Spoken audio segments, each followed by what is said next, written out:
Well, welcome, Leah. We are so excited to have you today on Dominate Your Day. You are one of those difference makers that we love to have on the show that are making some impact. I love your story, and I want you to introduce yourself and tell the audience what you're doing right now and where you came from. Yeah. Well, thank you so much for having me on the show. So excited to be here. I guess my story begins. I spent about a decade driving team operations in big tech. So I worked at Microsoft, Apple, and Google. And in that work, working on product teams, I was really responsible for making sure work got done effectively. So, whether it was schedule or deliverables or kind of communication and tracking. Um, that was really what I was overseeing and then overseeing teams doing that. And what was interesting was in that work, I kept finding that even in these companies with all the resources in the world, there would be, communication breakdowns or things would be late when they should have been late or things were missed when they didn't have to be. And I started to do a lot of work around how do we get teams communicating better? How do we get people to feel more included and on the same page? And how do we sort of shift the focus from being on just get the work done to like let's make sure the people are okay. And in that work, and when you say people in a corporation, they think, well, wait, isn't that work for HR? Like, why are you talking about that? And I would often say, well, yeah, it's for HR and it's for all of us. And I think what was being missed was that there's a real opportunity to bring some of this into the day to day and how we work and looking at how can we make things more clear for our teams? And so I did a little bit of work on, actually quite a bit of work, I should say, on training managers and helping teams operate better. Did a lot of that internally within Google, kind of piloting what I want to do this work at a bigger scale. And Mhm. took the leap about 3 years ago to launch my own business, leave the corporate world, and Amazing. now and now operate as, the team whisperer, a team operations and team management consultant, working with companies big and small, all different kinds of industries on really helping cultivate better managers and build higher performing teams. And so that looks like, coaching, trainings, workshops, talks, all that kind of stuff. It was fun because you said you had taken your strengths at Google Yeah. and futuristic achiever, empathy, strategic, and responsibility. So have you seen those come to play as you were like, how did those help you as you were getting ready to take this leap? Or what helped you? What was the catapult that said, I can do this? I can do this? Was there Yeah. something that happened, or was it just a matter of you thinking it through so much in your mind you kind of had prepared for it by the time you were ready? It was a little bit of both, but I would say what was kind of the final catalyst, Google is a place that really celebrates, if you're working on writing or different things outside. So, I had done my TED Talk while I was still there and obviously prepped all that outside of work hours, but it's really they kind of are okay with you having an impact in the world as well. So that was a kind of luxury that I had to be able to really start to explore some of this. And Mhm. I think what really sort of tipped the scale for me was, I was a high performer and I wanted to be doing a great job and kind of working towards that next promotion. And I started to feel like, the the day job, which I was really focused on, I started to not have the energy to be working on the thing that I was building outside. And I said to myself, you know, I can't really go halfway at either of these things. And I said, I think, because I was doing a great job and I had built a lot of relationships, I can come back to a corporate job if I want to. And I think Yeah. this really felt like the right moment to take the leap and to go out there. And I would say, you know, doesn't mean there wasn't a lot of risk involved and it wasn't scary. Mhm. And I think a lot of folks, when right after I made the leap and launched my business, that were internal in large companies were thinking, hey, I want to do that, but I can't. I have, I'm a single mom with two kids and I'm trying to pay the mortgage, or I have a big team and I feel really responsible for them, or I'm really close to this next milestone in my career. Like it feels like too risky. And I would say it's a really personal decision, to make the leap and leave something, especially when it's going well, right? It's easier if we hate the thing, but when it's going Yes, well, and I would it's say hard. like, and I think they always say, like, the kind of question that haunts you the most is this what if, what if I could have done that, or was there an opportunity? And I think, potentially utilizing time in a job to just build relationships, network, go to conferences, kind of see, hey, maybe do a little bit of writing outside, maybe you're doing blogs, or um pitching to a couple of news outlets or speaking at conferences, whatever your company allows. I think you can kind of start to see, like, would I want to Mhm. do this kind of thing full time, where you can test the waters and see, um, do I even like it? I love that. I think one of the things that you're reminding me of is how important it is to build our personal brand as well as Yes. brand while Totally. we're even if we're never going to leave the company, your brand is so important. Yeah. So I love the fact that you were working on your TED talk. And had you start writing your first book at that point too? Were you Yeah. working on Yeah. your first So book? I was working on Unstuck, um, and it was, I think it was funny. My daughter was 1 at the time, I remember this, and she was just, or maybe 2. She was, like, the age where she was trying to crawl out of her crib. So, at night, like, I would sit in her room and work on the book, watching to make sure she didn't jump out of the crib, and that was, like, my writing time, like, Oh my 6:30 to gosh. 8:30 at night or whatever, and then on the weekend, she was a good napper, fortunately. And I only have one kid, so it was, like, it was Oh manageable. my gosh. Yeah. What a fun memory though. It's Yeah, like your mom totally. writing the first book while you were Yeah. you out of the crib, jumping out of the crib. So tell us about the first book. Tell the audience about Yeah. your let's talk about all three, but let's start kind of they were in phases probably, right? Of what Yeah. you were going through and then how you saw a need to make an impact with what you were learning. So Yeah. let's talk about that. So your first book, Unstuck. Yeah. What who's that book for? So Unstuck is for, it's like women in the workplace kind of feeling like, I am trying to break through that next step in my career. And yet I keep, am I getting in my own way? Is it the external stuff? I don't really know.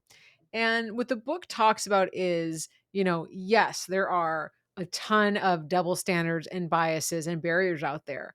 And how do we both recognize and acknowledge those, and also recognize where we're layering on our own limiting beliefs that make the whole thing even worse, right? And so, take for example, um, feedback. There's a lot of double standards around feedback, right? People don't, or maybe our manager doesn't give us feedback because they think they're going to quote unquote hurt our feelings, or they don't want us to cry, or maybe we're struggling with negotiating because we know that women, there's data shows that get paid, like, less in a negotiation, even when you do advocate for yourself, right? And so there's the there's the challenge that exists, and then I think we can exacerbate those by saying, well, then I can't because, or good work just gets noticed, and some of these narratives that are, like, never gonna help us get to where we want to get. And so Unstuck really talks through, well, what are those challenges that we face, and offers some reframing strategies and just alternative perspectives so that we can push through some of these things and come out the other side. And I think one of my favorite, sorry, you go ahead. No, so Yeah. cool. I mean, it's true. It's true. Yeah, It's the mindset, right? It's those the mindset exactly. Yeah. around all that. Yeah. And one of my favorite chapters, and what I do a lot of trainings and keynotes on, is this concept of, owning your impact and owning your accomplishments. Because I Mm, was someone that, like many of us out there, that felt like if I'm talking about my work, I'm bragging or showing off, or no one's to hear about it, or how do I get visibility without, and there's just all this noise. And I think a lot of us think good work just gets noticed, or we talk mm. about our work where we over explain it, or we don't get to the bottom line of it, right? There's a lot of challenges that we face. And I think what I love to teach folks is how to really kind of understand the narrative of your career, the really significant moments of impact, and how to advocate for that in your organization, or maybe to, if you run a business, to a venture capitalist, or to an investor, or, an interview, whatever it looks like. What is a tip that you would give them? Yeah. So say they're trying to make they're still in their corporate role and they're trying to make an impact and they're not sure. They're having those stories in their head Yeah. about, "Oh, he won't listen to me or she won't or I'm not as good as that person." It's Yeah. those limiting So what is your kind of tip to help get through that? Yeah. So one of the biggest is to anchor to the value that you bring, right? Like, what is in it for that person? What does that other person care about? And, as a manager, I've had team members come up to me and say, "Hey, I've been in my role for 3 years. It's time. Like, I want a promotion." Well, it's time has nothing to do with the value that you've brought, the impact you've made, right? And sure, it's not fair necessarily if you've been in a role like a long time and no one has recognized that, but that's not going to get you there. And so what I would say is to think about, the what does your organization care about? What does your leadership chain care about? What are the priorities?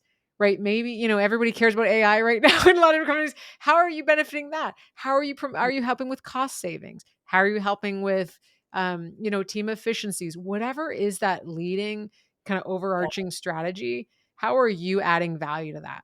And then Mhm, connecting to that is going to help you show, oh, like I have been able to move the needle in this way.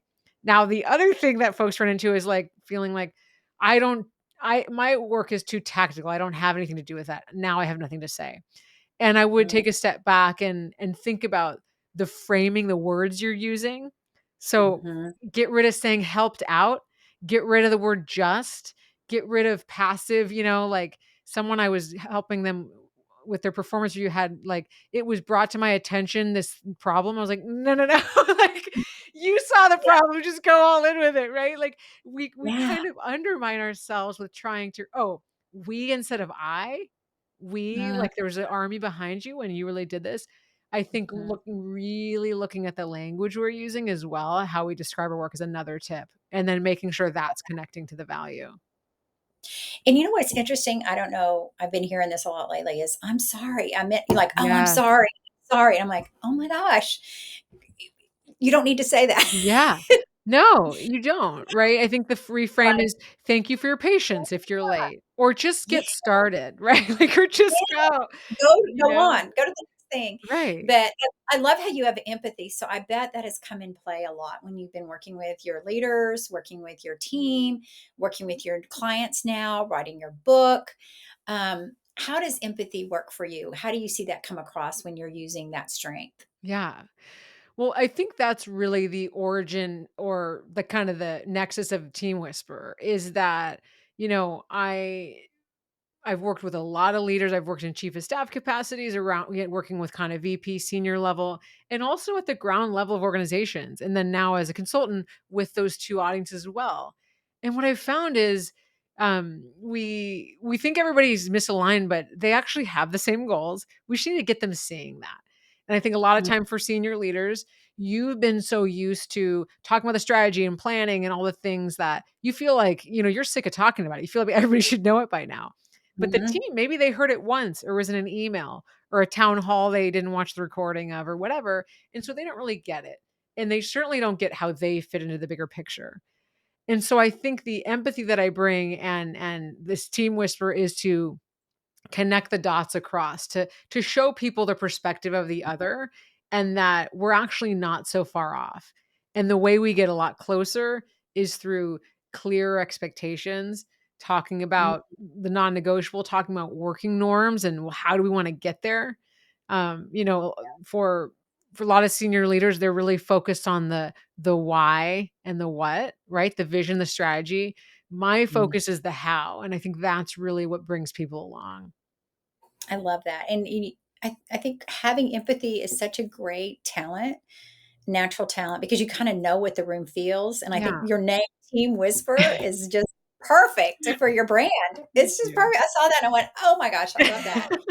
It's great. Okay, so then you went from Unstuck and wrote two more books. So tell us about the other two books and why Yeah, you wrote them. yeah.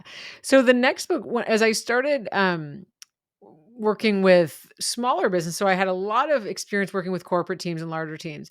But as I started working with smaller businesses, business owners, founders, entrepreneurs, it was really exciting because you can come in there in the course of a workshop or a consulting, you can change the face of the whole business. Like they can Yeah. be operating in a whole different way. And so the Unstoppable team, which was my second book, was my formula for helping a small business get all of their sort of operational aspects set up. So how to set priorities, make decisions, set expectations, track work, onboard folks, and then evaluate performance, like how all of those pieces, when you have that, really turn your team members into, this ownership mindset. They're helping grow the business and they're generating more profits because they feel in sync and aligned.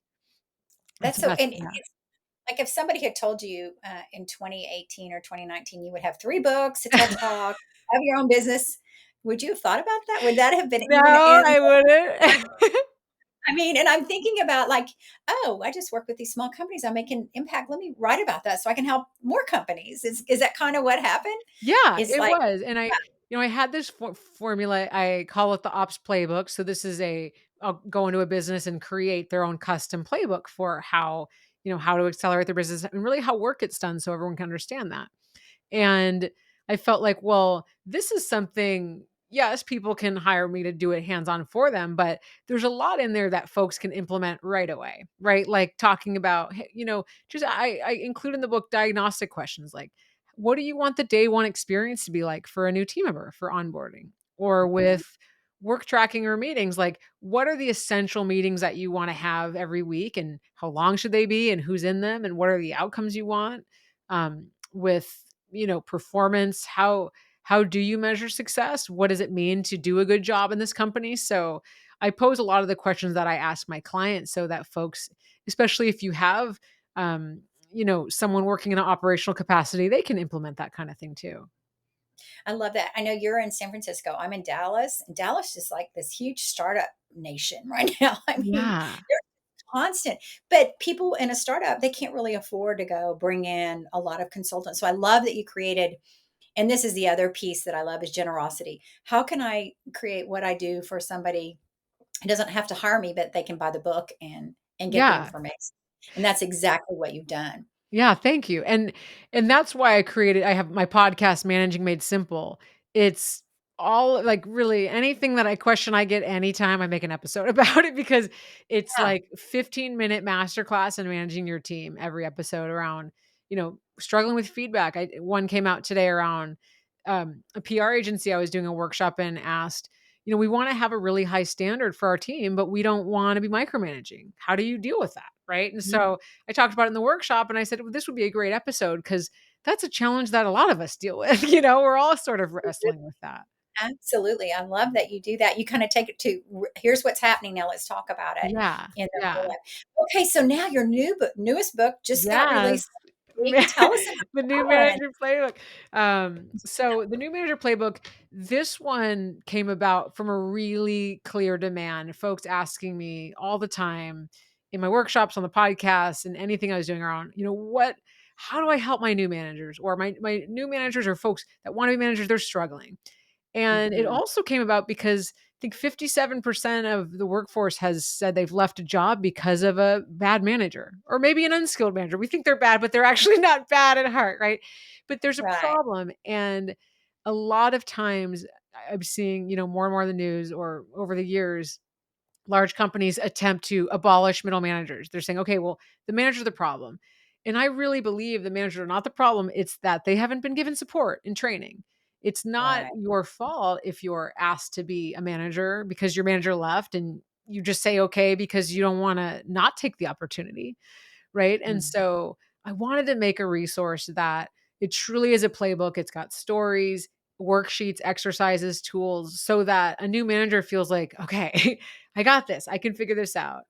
And for, senior leaders listening, this book helps relieve the stress on you of all the high turnover because of the managers that are struggling. And for, new managers or aspiring leaders listening, it is something that's going to help you feel more confident because it makes it easier.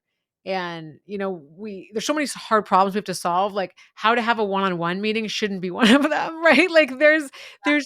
there's frameworks that we can try that just makes it easier. I love that, and I think the managers have been forgotten. I think Yeah. that it's the executive level, and then it's and there's these managers getting moved, and they're taking over more people, and there's a lot Mhm. going on in their workspace right now. A lot of there's always going to be a lot of changes, but it's how they deal with change, how Yeah. who their mentor, who how are they learning, and two with budgets being cut and Yeah. layoffs. what we were talking about in the green room, it's like it was the beginning, like everybody back to work, and then Yeah. now it's great. Everybody's leaving, and so it's we're seeing Yeah. some cycles happen. Yeah. So the manager can Absolutely. be one of the most powerful areas of the company and make a lot of impact. So, Yeah. do you have some examples or some tips from your book that you would like to share for that new manager if that person is listening in and maybe they just got promoted and they're trying to figure it all out right now? Yeah. Well, one tip I think there's 2 things I'll say, and one of them I just, published an article in Fast Company around, this stress that can be created from altitude shifting. Like, one minute Mm, you're in a strategic meeting, the next you're planning a lunch, the next you're having a one-on-one, then you're in your VP's review, and this can kind of like, I see it a little bit different than context shifting because it's not just about, like, losing time moving from one thing to the next. It's you're using, like, different brain, kind of space, right? And so, I think just doing simple things like, to the extent you have control over your calendar, schedule your one-on-ones on the same day, or, mm, like, create in advance some work blocks where you need heads down time. Like, take a little bit more control over your calendar. Delegate a mm, meeting that you don't really need to be in, but your team member, like, you kind of wanted to be there a little bit to get the information, but, like, try to mhm, delegate some of that, because I think the more we're shifting from these different altitudes, the less we're actually able to focus and the more overwhelm that you feel. And in my trainings with managers, really of any seniority, one of the biggest things I hear is like, I'm just drowning in meetings. I don't have any time. And I think all of us are feeling that way. And all of mm. us, like, probably could delegate better. I know myself included. I mean, I'm doing, like, all my social media and content, all my stuff. It's like, I'm like, "Well, I like A lot. writing it." It's a lot. We all can delegate a lot more, and it's Mhm. scary, but in the book, I share kind of some of the myths about delegating and, like, how to break through that to really be able to utilize your team. Um, yeah. So did you have Leah, I'm curious, did you have somebody that was a mentor for you? Did you have some people that your go-to team? I always talk about having, this virtual roundtable of people around you that you can go to. Did you create something like that as you were making these moves and starting your business? Or was it something how did you manage yourself so that Yeah. you could be your most authentic self and then bring that to the world? I love that question. And I think one of the challenges that can surface when you go off on your own is you're on your own, right? And if you're Yeah. someone that really liked that community, I had a really strong community within Google, which was the last company I was at. A lot of, I really liked my manager. I had a lot of great peers, a lot of friends. And leaving that was probably one of the most difficult things. And I think right away I started to get involved in women entrepreneur communities and communities with, all different kinds of folks, building businesses that are anything. And I've joined masterminds and just different groups to really create that community so that I do get that feedback. Because when you're off on your own, you may not like the corporate feedback, but like, having no feedback is just as Yeah. challenging, right? And so to be able to find my own coaches and mentors and peers and friends and folks that were amplifying and that I could amplify back and supporting me to really help me lean into really showing up as I wanted to. And I'll say, especially in my writing, I found Unstuck is pretty kind of a real talk and more like it reads like it's my own inner thoughts a little bit, but that That's was good. a big risk. Like, I was very scared to do that because I was coming from the corporate world where everything's like business emails, you know what I mean? Or like a planning doc. And it took a lot of that support from colleagues and peers and folks that supported me and to help me feel comfortable owning my voice in that way. And I Yeah. think especially, you talked about personal brand, which I could not agree more about the importance of that. That's Mm, where we really have to show up authentically. And so, mm, I bring my humor into my content, my writing. That's how I teach workshops and facilitate content, and because that makes folks connect better with me, right? And they feel supported. And so I bring exactly what you get when you bring me into your team is what you experience. And I think that can be a hurdle for a lot of us when we've been programmed to just be so serious all the time. If we or we've been programmed not to be, right? Like whatever is our authentic self is there's nothing wrong with serious. Yeah. But like whatever feels like you are a little bit constricted. The Mhm. biggest challenge with that is with the personal brand. I mentioned I've spent a lot of time creating content.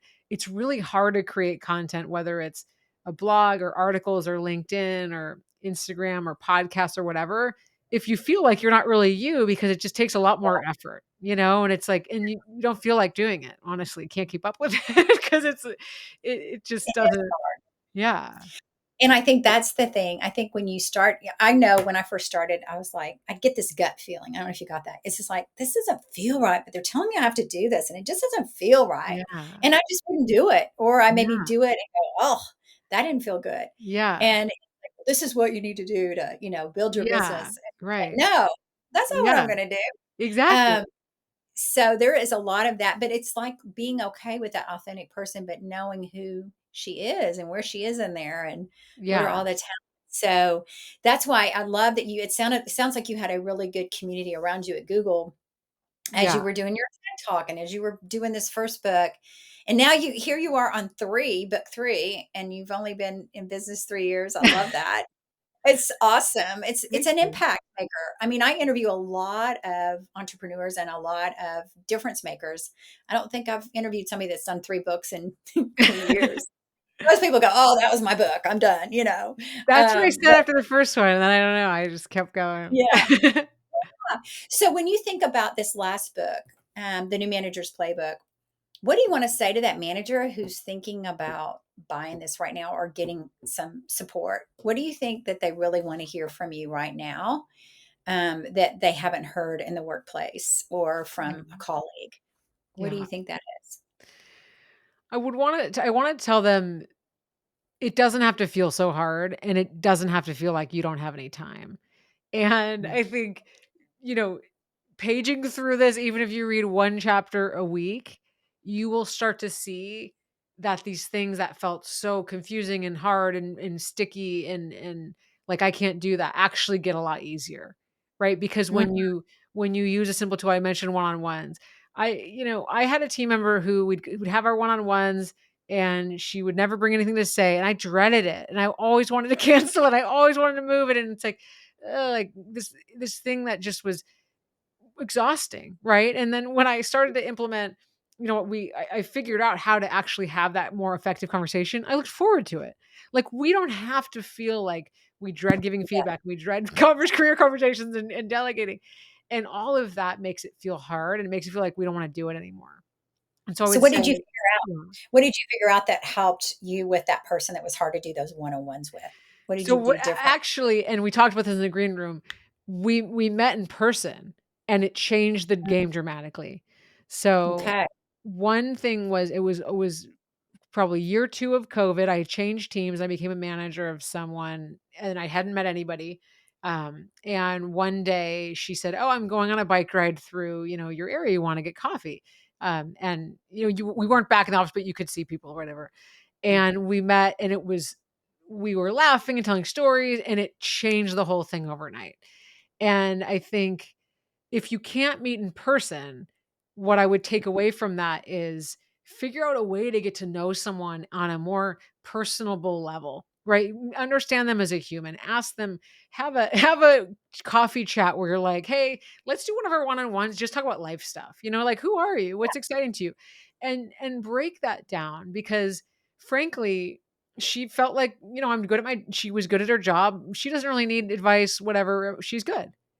And then seeing me as a human and me seeing her in that way, she'd say, "Hey, I kind of want to just run this idea by you. What do you think about this?" Right? It didn't mean she didn't think she was good at her job anymore or that, I didn't change in her eyes. It made it more we saw the value in that kind of connection point together and it was really game changing. And there was a lot of trust there because Yeah. you had got to know her and spend time getting to know Yeah. her in a different way. And like you said, about Exactly. the family or Yeah. the dog or whatever is Yeah. going on. Love Yeah. that. That. And one tip I have to say, because you had said one sort of tip for managers to even if you're new at it and you don't know what you're doing and you have you're managing a discipline you weren't in before, right? Let's say you worked in marketing and now you're running an ops team or sales and you don't have that experience. The one thing I would say never to do is to say like, I'm just getting up to speed. I don't really, I'm getting my footing. I'm learning more from you than you're learning from me. Do not undermine yourself like that, because Good your point. team is going to say, "Oh God, I have a career setback now," and they're going to Mhm. resent it. And so it doesn't mean you come in, like you know everything, but coming in with some confidence and saying, "Hey, I'm really excited to be here. Here's some of the things that, the vision I Mhm. have for your team. I want to get to know everyone and really make sure I can help you hit your career goals. And in the meantime, I'm really excited to learn about the space from you." That's the Mhm. framing. Never ever. Like, it's just like, if you take one thing, do not say like, "Hey, I'm just happy to be here. I don't really know anything." Because think about Yeah. that from your team's perspective. They're like, "Great. I just got a manager that doesn't is no use to me." So I have to share that too. That is so true, and I can think of several people right now I'm working with that are in transition. They're in new places, and they're trying to do their listening tours and Yeah. get to know other people, and it's that's your brand, right? Coming in the room Yeah. like, I don't know anything. Yeah. That's such a great tip not to say that. Right. And So, you still listen, you hear, yeah. but it's the framing of that, right? Exactly. I love that, Leah. Well, as we get ready to close down, is there anything that I didn't ask you that's coming up for you now as you think about these different groups we've talked about, whether it be a startup, whether it be a real high performing team, or maybe just a new manager that's trying to figure out what is one thing you want them all to know right now, Yeah. or something that's coming up for you right now from one of those groups? Yeah, I mean, I want any leader in any capacity, current, inspiring, sort of figuring out transition, to feel like they don't have to figure out alone. I think a Yeah. lot of times we carry this weight of like, I just got to muscle through it.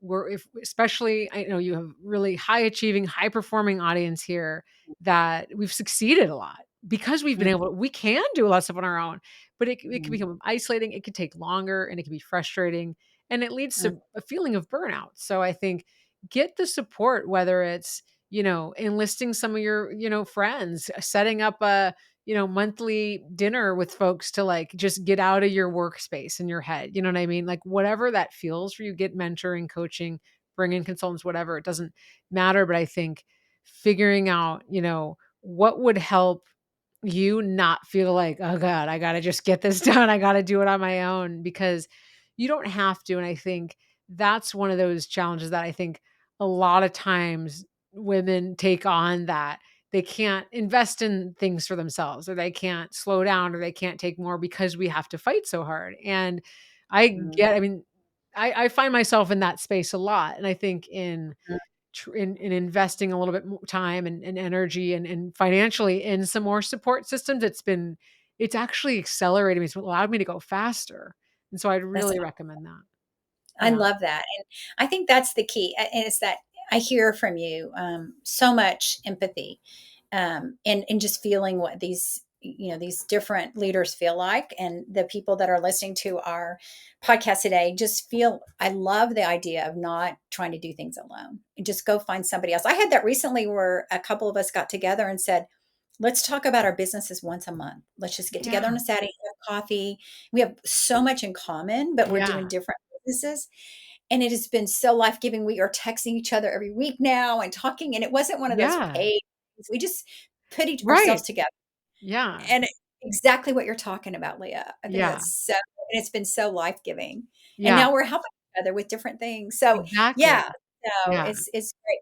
Well, tell the audience how they can get your books and how they can find you, your Yeah. podcast, all that good stuff. Yeah. So I would say starting off with my website, liagarvin.com. So it's liagarvin.com. And there you can get the new manager playbook and, Yeah. Unstoppable Team, Unstuck.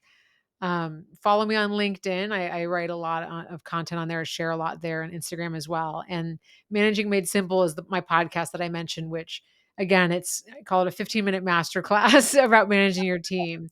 And, I think you mentioned something that's coming. I wore my sweatshirt for my Million Manager project. This Oh, is, wow. yeah. Wow. Now tell Um, us about that. yeah. So I'm really on a mission, I think, through this book and the podcast and really supporting managers to, you know, transform a million managers, help a million managers in the workforce be better. Because if we think about it, if a manager typically has 4 to 8 team members, that's 4 to 8 million employees that have a better Mm, experience. Think about that for all of us that have had a manager that we felt like doesn't believe in us and doesn't know how to do their job or whatever. If we mhm. could transform that, that would just be game changing. And so I'm trying to reach a million managers with all the I work I'm doing. that. There's your achiever, miss, and I love seeing Exactly. Yeah. the impact. That's your Yeah. impact, Yeah. right? Like, Yeah. you're different. And I when you were telling me that, I got goosebumps because I was thinking about you lighting all these different campfires with these different managers and their lighting, and it just keeps going. So there's Yeah. your 1,000,000.